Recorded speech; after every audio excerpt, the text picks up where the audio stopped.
The most wonderful thing about people is that we help each other, right? When we see someone in trouble and we know what to do, we just do it. Like this guy's giving his friend mouth-to-mouth resuscitation on top of a utility pole after he's been shocked by a live wire. The hard part is when we see someone who's in trouble and the thing that's hurting them is a little bit more abstract or systemic than a live wire. We kind of freeze up and sometimes tune out from the problem. What we're really struggling with in our society right now isn't a desire or a lack of desire to help each other. It's an inability to make that helping impulse scale to systemic issues. And that's what the long tradition of organizing and protesting and getting arrested is about. So the first time that I was ever arrested was last summer with the Poor People's Campaign. We were down in Olympia and we set up a tent city in the middle of a busy intersection to draw attention to the crisis of homelessness that is ongoing in our country. Sometimes people ask, why do protesters block intersections? It's so inconvenient, it alienates people, you're never gonna get anyone on your side that way. And the answer is that the flow of traffic is part of the system.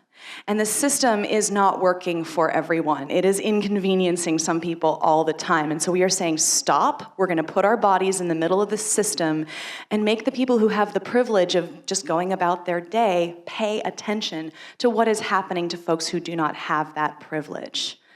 So that's really the thing that I want you to think about first. It's my first tip for you. You can use your privilege. Maybe you have light skin.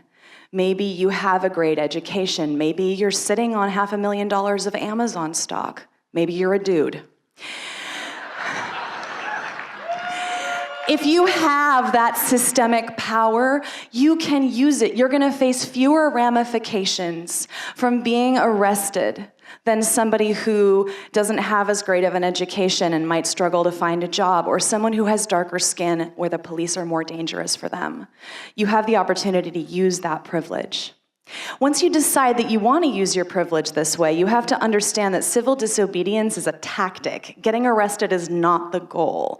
It has to ladder up to something, and you really want to make sure that that tactic ladders up to the goal that you want to achieve. So to illustrate that point, I want to talk about the second, third, and fourth times that I was arrested, all in Washington, D.C., during the Brett Kavanaugh hearings. So obviously we were not successful in keeping this sexual assaulter off of the Supreme Court, but we did achieve some really important things.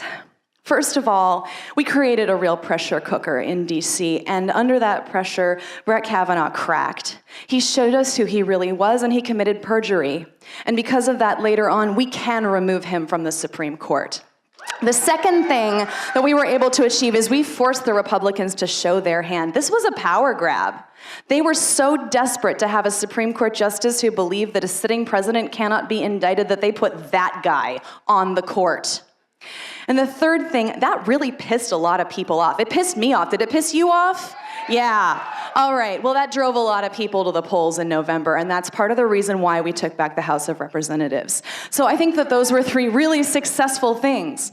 Finally, if you decide you want to do this, go in knowing the same songs as the people you're getting arrested with.